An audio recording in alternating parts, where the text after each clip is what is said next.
My name's Eli. I'm from Eugene, Oregon. The vegan journey, I think, started back in 2017. I watched Cowspiracy, frustrated the whole time. I was just blew my mind. Stuff I've been doing my whole life consuming. So I couldn't believe I was a part of that, wanted to stop. And so that's where my journey began. And then it came down to like, oh, these chips are vegan. These things are vegan. It's like, so I was just eating whatever wasn't contribute to animal abuse or harmful to the environment, going in the opposite direction of what most people think happens to vegans. I think a lot of people kind of have the image that vegans are thin, malnutritioned. And so I went in the opposite direction where still maybe malnutrition, but I was gaining a lot of weight. It was very weird to see myself 200, 220 pounds, really overweight. I would never take my shirt off in front of people. I wouldn't go to events that were, outdoors. Sometimes if it was like a pool party or if it was like going out on the lake, I would just really get anxiety because of how my body was. It was really hard to love my body, but I really wanted to stick to being vegan as best as I could. That led into my mental state. And so depression runs in my family and dealt with a lot of struggles during my depression time. I think like maybe a year ago, Game Changers popped up on I think it was just your profile popped up, followed you and was interested but never took that leap. I think it was back in July last year, I took that leap and it was, again, an impulsive kind of decision. It was just like, I need to change something and just kind of kept clicking. Yep, let's go. You replied instantly. The main challenge in the beginning was routine, changing my life, waking up earlier, seeing where I could fit in my workouts, because it came down to we all have the same amount of time in the day, and it's you make time for what's important, and this was really important for me. So the first few weeks were trying to figure out where my workouts fit, where I had meal prep time during work, where I could eat. So once I got the routine down, everything just kind of kept on clicking. I was still hitting my workouts, still doing my meal plans. Everything else started coming back too. My depression, like I usually have depression during the winter season, or things just, life gets me down, and I've been, there's little dips here and there, but they last maybe a day or two. And it maybe just comes down to stress, but I've been the happiest I've been in my entire life. Let's see, I think now it's been 7 or 8 months, and I'm pretty close to dropping 40 pounds. I think I'm like a pound away from being 40 pounds dropped. Lean, shredded. I flex every day in front of the mirror. Like I'm just like, I can't believe my body. I'll take selfies. Like my phone is just overloaded with selfies in the gym. I love my body, the way where it's at. 30 years old, I've never looked this good in my entire life. And I see other 30-year-olds and they're like, oh yeah, I'm old, I'm 30. I'm like, oh, I'm old and I'm 32. Take my shirt off and like show them.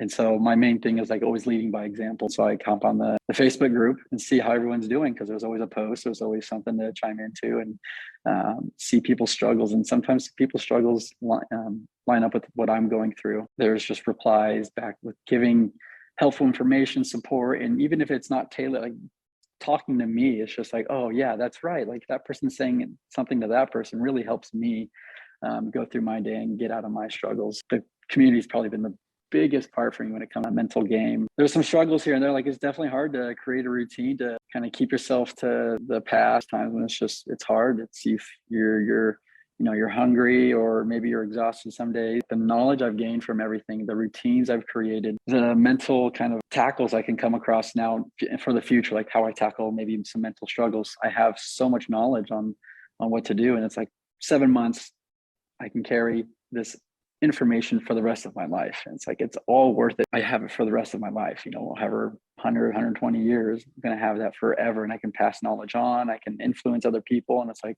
that's what I want to do in my life, is be able to influence and impact other people's lives to where they want to follow or they want to join. And that's like the best of my MO for being vegan, is being able to influence other people to change the world. And, I can't do it by myself, but the thing I can do is influence others to change the world. I've struggled with depression quite a bit and anxiety, like quite a lot. Never did therapy for it until recently. Once I started Game Changers, I think like a month in, I started going to therapy. The one takeaway is like sleep and nutrition is essential for everything. Anytime someone's struggling, it's like, how's your sleep?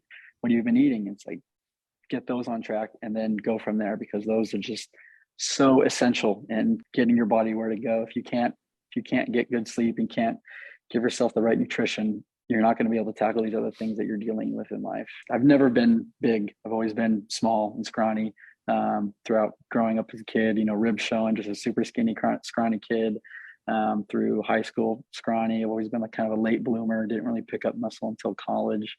And even then I was still scrawny and just small. And I would really like to step ahead of the game and start to bulk up a bit and see, shirts that don't fit, or in a good way, shirts that don't fit in a good way where my biceps are peeling out of the sleeves or something like that. Yeah, I've never had a six pack before, or an eight pack, even though I've been so lean, and I would really like to. I mean, it's already showing, which is amazing. I saw it one day when I was like drying off my back with my towel, and I was like, what? Like, it just like the reach behind, and I saw it, and I was like, oh my God, I was just like freaking out.